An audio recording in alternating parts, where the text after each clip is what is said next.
Écoutons maintenant un candidat à la mairie de Château-Richer, M. Gino Pouliot, d'équipe Gino Pouliot Agir ensemble. Mon parcours se décrit ainsi. J'ai été infirmier pendant une dizaine d'années. Donc, j'ai évolué dans un cadre où il y avait de l'éthique et de la déontologie. Un infirmier, on a beaucoup de règles à respecter. Et par la suite, j'ai travaillé comme conseiller en relation de travail pendant 24 ans. C'était la majeure partie de ma vie en réalité. Et là, j'ai évolué dans un environnement où c'était pluridisciplinaire. Donc, on faisait affaire à différentes approches dans notre travail, autant la psychologie du travail, les approches systémiques, le droit. Donc, on avait différents encadrements à faire. J'ai évolué là-dedans. Alors, et là, maintenant, je travaille au Fonds de solidarité de la FTQ depuis 11 ans. C'est un fonds de travailleurs. On investit dans l'économie du Québec. Et j'ai 124 personnes sous ma responsabilité en ce moment. Vous avez un peu d'expérience en politique active actuellement? Pour la politique active, non, mais j'ai toujours évolué dans un milieu politisé et politique en même temps parce que je travaillais pour la Fédération interprofessionnelle de la santé du Québec. J'ai agi comme conseiller en temps de travail. J'ai eu à négocier différents dossiers avec le Conseil du Trésor, le ministère de la Santé et des Services sociaux, donc des négociations de conventions collectives. J'en ai fait 5. J'ai travaillé dans des équipes, je dirais, où les gens avaient des intérêts divergents, des fois des groupes de 40 personnes, et il fallait arriver à un consensus et on trouve toujours des solutions. Donc, ça fait partie de ma vie, en réalité, pour le travail. Si on regarde maintenant plus spécifiquement au niveau de tout ce que vous travaillez comme candidat à la mairie de Château-Richer, Oui. Au niveau des candidats, pour les conseillers, vous avez une équipe, je crois. Nous avons une équipe constituée de 5 conseillers. Nous avons, au siège numéro 1, nous avons Vincent Latour. Et au siège numéro 2, nous avons Éric Martineau. Au siège numéro 4, nous avons Maxime Roberge. Le numéro 5, nous avons Alexandre Richard. Et au siège numéro 6, Nicolas Houd, qui se présente comme conseiller avec moi dans mon équipe.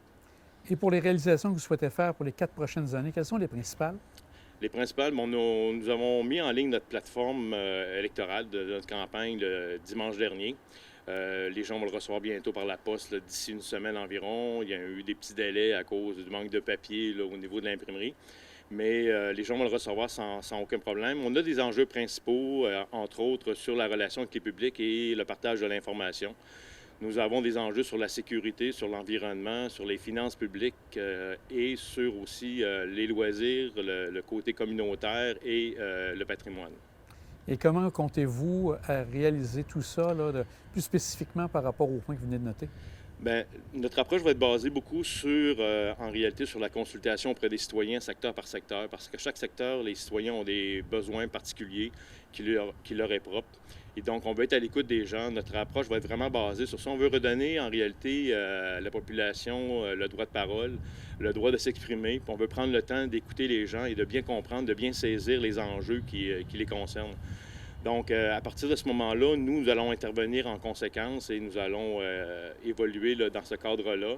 Et nous allons prendre le temps aussi d'informer les gens sur les possibilités de réalisation ou pas. Parce que des fois, on peut faire des promesses, sauf que ce n'est pas toujours évident. Exemple, pour les égouts. C'est un enjeu qui est important, mais on sait aussi qu'il n'y a aucune, en ce moment, il n'y a aucune subvention qui existe pour les gens qui sont déjà établis dans un secteur et qui voudraient avoir les égouts. Donc, on ne fera pas ce genre de promesses-là, mais on va s'asseoir avec les gens, on va les consulter, puis on va trouver ensemble des pistes de solutions pour atteindre les objectifs que tout le monde ait des égouts.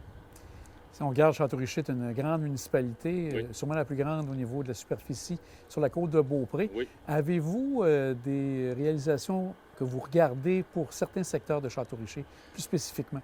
Bien, les réalisations, c'est sûr, sont plutôt basées en ce moment sur la sécurité. Exemple, la côte La Chapelle, elle appartient à la ville, cette côte-là. Il y a d'autres côtes ici à Château-Richer. Mais cette côte-là, on en parle depuis longtemps. On parle de cette côte comme étant très dangereuse, sauf qu'il n'y a aucune action qui a été posée dans les derniers temps. On va sécuriser là, les balises qui sont en place et on va essayer aussi de monter les murs, regarder avec les gens qui utilisent la côte parce qu'il y a beaucoup de trafic de camions aussi et s'assurer que la côte soit bien nettoyée là, pour ramasser le 0,3 si on veut, la poussière de roche. Et pour les autres dossiers, bien, nous allons regarder là, au fur et à mesure là, tous les besoins qu'il y a. Là, au niveau des égouts, comme on disait tout à l'heure, on va rencontrer les gens, on va évaluer la situation. Il y a d'autres enjeux là, pour les gens qui sont dans les parcs à roulottes aussi.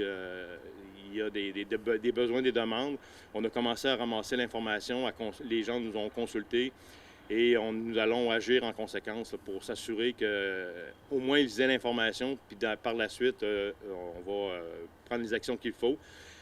Nous, de notre côté, notre plan d'action, notre plateforme va être mise en ligne dès le lendemain des élections. On veut la mettre en ligne auprès des gens. Donc, on a des enjeux, on a des engagements, mais on veut aussi, nous-mêmes, on veut que les gens sachent qu'on va les réaliser.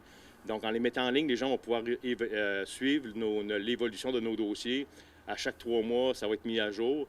Et on va faire aussi un suivi là, au niveau décisionnel, au niveau des dossiers majeurs qui vont avoir été faits. Donc, ceux et celles qui n'ont pas pu assister aux rencontres vont pouvoir le consulter et en être informés.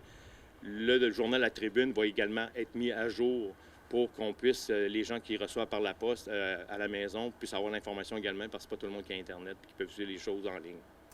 Et si les gens souhaitent voter pour vous, quel est le message que vous leur dites actuellement? Bien, le message qu'on a à dire aux gens, c'est que nous, on veut redonner à la ville, en réalité, puis aux citoyens, le droit de parole. On veut leur permettre, lorsqu'ils vont venir aux rencontres, de pouvoir intervenir et de poser le nombre de questions qu'ils veulent.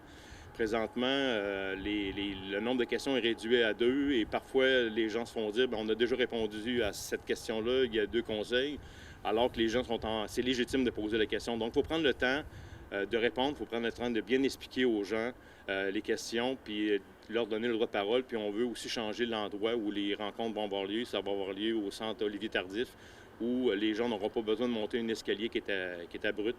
Et il y a plus d'espace, tout en respectant les règles de la pandémie. On va pouvoir quand même rencontrer le plus de gens possible et les faire participer.